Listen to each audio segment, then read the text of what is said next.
Item ಯಾವುದೇ ಇರಲಿ try ಮಾಡಿ ಆಚಿ ಚಿಕನ್ ಮಸಾಲಾ. ಮುಂಗಾರು ಮಳೆ ಕೈಕೊಟ್ಟ ಕಾರಣ ರಾಜ್ಯದಲ್ಲಿ ಬರದ ಛಾಯೆ ಆವರಿಸಿದೆ. ಅನ್ನದಾತರು ವರುಣನ ಅವಕೃಪೆಯಿಂದಾಗಿ ಕಣ್ಣೀರ್ ಹಾಕ್ತಿದ್ದಾರೆ. ಹೆಸರು, ತೊಗರಿ, ಹತ್ತಿ, ಶೇಂಗಾ ಸೇರಿದಂತೆ ಹಲವು ಬೆಳೆಗಳು ಮಳೆ ಕೊರತೆಯಿಂದಾಗಿ ಒಣಗ್ತಾ ಇವೆ. ಇದರಿಂದ ರೈತರು ಮಳೆಗಾಗಿ ಮುಗಿಲತ್ತ ಮುಖ ಮಾಡಿ ಕಾದು ಕೂತಿದ್ದಾರೆ. ಆ ರಿಪೋರ್ಟ್ ಇಲ್ಲಿದೆ. ಕೈಕೊಟ್ಟ ಮುಂಗಾರು, ಅನ್ನದಾತರ ಕಣ್ಣೀರು.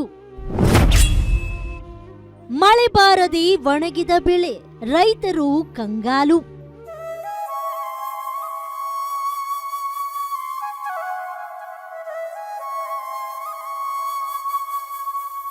ರಾಜ್ಯದಲ್ಲಿ ಮುಂಗಾರು ಮಳೆ ಕೈಕೊಟ್ಟ ಹಿನ್ನೆಲೆ ಅನ್ನದಾತರ ಜಮೀನುಗಳು ಬೇಸಿಗೆ ಕಾಲದಂತೆ ಬಿರುಕು ಬಿಡ್ತಾ ಇವೆ. ಬಿತ್ತನೆ ಮಾಡಿದ ಬೆಳೆಯೂ ಒಣಗ್ತಾ ಇವೆ.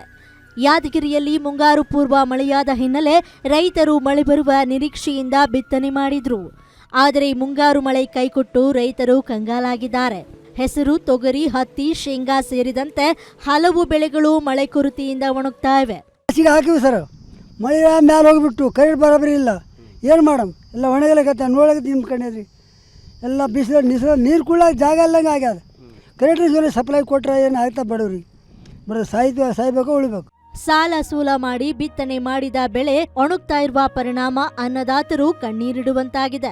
ಇನ್ನು ಕೊಳವೆ ಬಾವಿ ಹೊಂದಿರೋ ರೈತರು ಎಪಿ ಸೆಟ್ಗಳ ಮೂಲಕ ಸ್ಪ್ರಿಂಕ್ಲರ್ ಅಳವಡಿಕೆ ಮಾಡಿ ಬೆಳೆಗಳಿಗೆ ನೀರು ಹರಿಸ್ತಾ ಇದ್ದಾರೆ.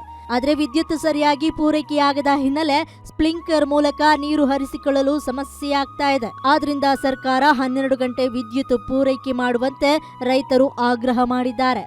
ಈ ಬಗ್ಗೆ ಜಂಟಿ ಕೃಷಿ ನಿರ್ದೇಶಕ ರತೀಂದ್ರ ಕುಮಾರ್ ಮಾತನಾಡಿ ಮಳೆ ಕೊರತೆಯಿಂದ ಬೆಳೆ ಒಣಗ್ತಾ ಇರುವ ಬಗ್ಗೆ ಮಾಹಿತಿಯನ್ನ ನೀಡಿದ್ರು. ಜಿಲ್ಲೆಯಲ್ಲಿ ನಮ್ಗೆ ವಾಡಿಕೆ ಪ್ರಕಾರ ಸರ್ 110 ಮಿಲಿಮೀಟರ್ನಷ್ಟು ಮಳೆ ನಮ್ಗೆ ಜೂನಲ್ಲಿ ಆಗಬೇಕಿತ್ತು.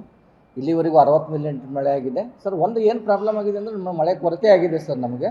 ಆಮೇಲೆ 30ನೇ ತಾರೀಕುವರೆಗೂ ಫೋರ್ಕಾಸ್ಟಲ್ಲಿ ಯಾವುದೂ ಮಳೆ ಇಲ್ಲ ಅಂತ ಹೇಳಿದ್ದಾರೆ. 29ನೇ ತಾರೀಕಿಗೆ ಸ್ವಲ್ಪ ಮಳೆ ಆಗಬೇಕು ಅಂತ ಹೇಳಿದ್ದಾರೆ ಸರ್. ಒಂದು ಏನು ನಮಗೆ ಸಮಸ್ಯೆ ಆಗ್ತಿದೆ ಅಂತಂದರೆ ನಮ್ದು ಏನು ಇವು ಲ್ಯಾಟ್ರೈಟ್ ಸಾಯಿಲು ಮತ್ತು ಲೋಮಿ ಸಾಯಿಲ್ಸ್ ಇದ್ದಾವೆ, ಗುರ್ಮಿಟ್ ಕಲ್ಲು ಮತ್ತು ಯಾಕೆ ವಾಟರ್ ಹೋಲ್ಡಿಂಗ್ ನೀರು ಇಡ್ತಕ್ಕಂಥ ಕೆಪಾಸಿಟಿ ಕಡಿಮೆ ಇರೋದ್ರಿಂದ ಸ್ವಲ್ಪ ಬೇಗ ಇಂಟರ್ಮಿಟೆಂಟ್ ರೇನ್ಫಾಲ್ಗಳು ಬೇಕು. ಮಳೆ ಆಗ್ತಾ ಇಲ್ಲ ನಮಗೆ, ಹಿಂಗಾಗಿ ಸ್ವಲ್ಪ ಮಾಯಿಶ್ಚರ್ ಸ್ಟ್ರೆಸ್ ಆಗಿದೆ ಬೆಳೆಗಳಿಗೆ. ಒಟ್ನಲ್ಲಿ ಮುಂಗಾರು ಮಳೆ ಕೈಕೊಟ್ಟು ರೈತರು ಪರದಾಡುವಂತಾಗಿದೆ. ಅಟ್ಲೀಸ್ಟ್ ಕೊಳವೆ ಬಾವಿ ಹೊಂದಿರೋ ರೈತರಿಗಾದ್ರೂ ನೀರು ಹರಿಸಲು ವಿದ್ಯುತ್ ಪೂರೈಕೆಗೆ ಸಂಬಂಧಪಟ್ಟ ಅಧಿಕಾರಿಗಳು ಕ್ರಮ ತೆಗೆದುಕೊಳ್ಳಬೇಕಾಗಿದೆ. ನಾಗಪ್ಪ ಮಾಲಿ ಪಾಟೀಲ, ಗ್ಯಾರಂಟಿ ನ್ಯೂಸ್, ಯಾದಗಿರಿ.